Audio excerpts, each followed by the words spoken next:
Hello, I'm Archie Luxury and welcome to the program. Today I've got a treat for you installed. We're looking at some classic vintage pieces, and these are some photos that I've found on the internet, and these were a couple of watch functions that have been around the traps, from Purist Pro to Time Zone. So I've taken a look at some of the really cool photos there and have a look at some of these beautiful pieces, and this shows you the love that some of these collectors have for beautiful watches. And let's have a sticker here. Some gorgeous Jaeger-LeCoultre vintage. What a beautiful piece. Look at that gold. Ah, nice vintage Cartier. Gorgeous, gorgeous, gorgeous. Look at that Patek. That is class. Another Patek and a Breguet. Look at that dial. I'm not sure that's original, but geez, it looks gorgeous. Absolutely stunning case. Look at that case. What a Patek case to have there. Here's a Cartier in 18 karat with the bracelet. I love the Jaeger-LeCoultre Reverso. Well, this is not a Reverso, this is another type of thing. Wow, very, very funky. I love the gold Reverso, and there's a what's that? That's, I can't even remember. There's a Prince, sorry, that was a Lemania, I think. There's a Vacheron, some really cool watches, some Breguets, oh, I love the coin edging. This is a mystery watch, Jaeger-LeCoultre mystery type watch. Lovely case, just lovely definition. And I love these pieces. Oh, look at the Rolex Oyster. It's sort of like, I love the numbers. Very, very cool. And this is a thing. These are some very stunning vintage pieces. Maybe the vintage has the edge on the modern stuff. What do you think? Does vintage have an edge over the modern? And one thing about these pieces here, it's like looking at some classic cars. These are pieces that have been cared and loved, and you can't just walk into any watch dealer and buy this model. You've got to actually collect it and hunt it down, and some very classic vintage Cartiers here, and some gorgeous Pateks. I love the vintage Pateks. And I was reading an argument that said the vintage Pateks are actually better made than the modern Pateks, and I think there's a bit of a truth there. There was a much smaller production run. Look at that sexy Patek box. What a gorgeous little box. But the numbers were certainly smaller, but they weren't as watertight, and this is the truth there. Look at that. I think that's a platinum with diamonds. Some gorgeous Pateks on the screen. And this is the thing. Do you think watches were better made 30, 40, 50 years ago? Or are they much better made now? And I think in some ways they're better. There's better waterproofing, the development of the sapphire crystal. There's some really cool innovations. But you're looking at these pieces here. They have soul. Look at this Miga, a Smith's. Wow. Nice Jaeger-LeCoultre there.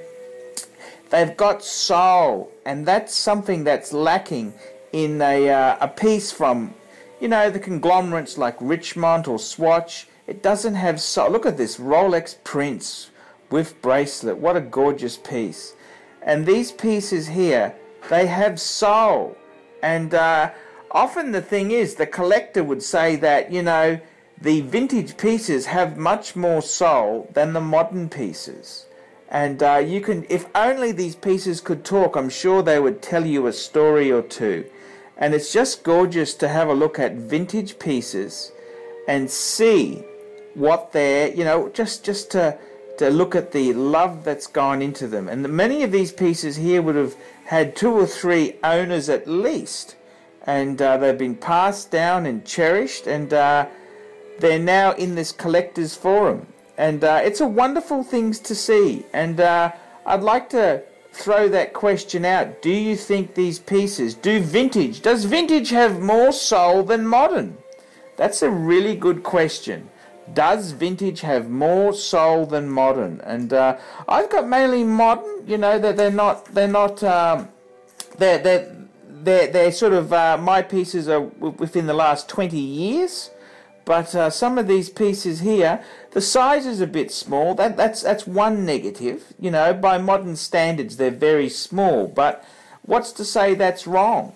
And look at the finish on some of these pieces here. and they're just gorgeous. These are proudly owned, proudly loved, and you can just see the effort that these collectors have gone to have these wonderful pieces. Just the love and the respect for the brand and the legacy, and it's just amazing. And that's the thing. Do vintage pieces have more soul? And I'd like to hear from my viewers. What do you think? Do you think the vintage has more soul? I certainly would say the vintage you've got to be a bit more careful with them, but any Patek you'd have to be careful with. So that's today's food for thought. Does vintage have more soul than modern? I'm Archie Luxury, and this has been a fabulous selection of vintage pieces from Purist Pro, timezone.com, and some other forums. Thanks very much, and please keep watching the Archie Luxury channel for heaps of reviews, heaps of watch information, and very attractive promotional videos. See you later. Hello, my name is Cherry and I'm a huge Archie Luxury fan. I still love Archie Luxury channel because Archie is so cool and funny. I also think Archie is rather cute if you like overweight, middle-aged, lower middle class white guy with 4 children. And you know, I'm so proud that Archie Luxury has over 5 million YouTube views. Okay guys, jokes aside, I really love Archie Luxury character and I'm so proud to promote this channel. Thank you Archie for making me laugh and smile every day of my life. Thank you Archie, and oh, fuck you Volkswagen.